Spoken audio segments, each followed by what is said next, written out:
الحمدلله ما نوم مولوي محمد رسول د حاجي عبدالواحد زوی یم د دې اورمومۍ ولسوالۍ باشنده یم او موږ په دې منطقه کې ټول وخت ژوند دلته کړی ده. موږ دا منطقه سخت مشکلات لرو، هغه مشکلات لرو چې په ټول روی زمین باندې دا مشکل څوک نه لري.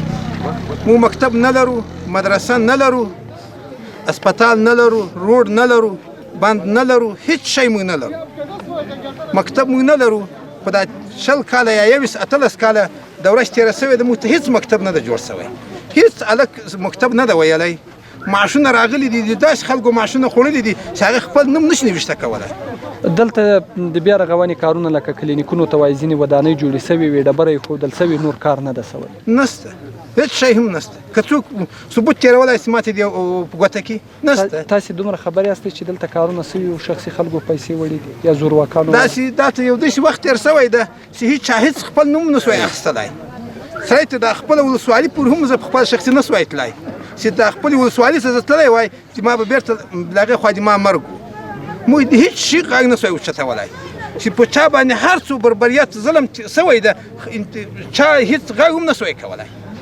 په دې ځای باندې داسې ظلمونه دلته سوي دي چې هغه چا ګواښ هم نه سوی کوي چې ما قربان دا خو ډېر ظلم ده، دا مه وهه، دا مه وزنه، داسې هم نه سوی ولی.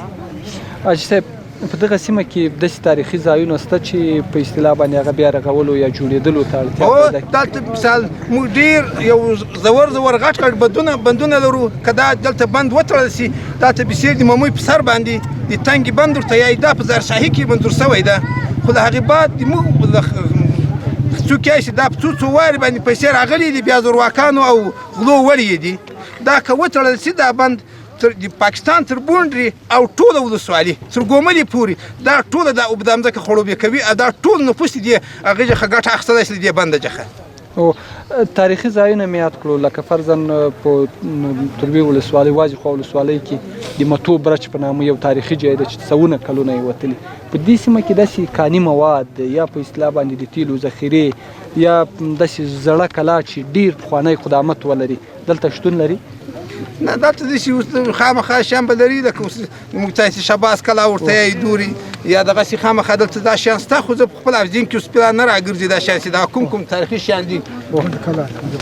که داسې هغه ځایونه شته خو داسې هغه نه لرو، داسې خاص داسې ځای چې ما ته په ذهن کې نه راځي. که داسې ځای به وي خامخا دا د وخت ځای ده، خو زه دغه معلومات خپله نه لرم. ډېره زیاته مننه مولوي صاحب.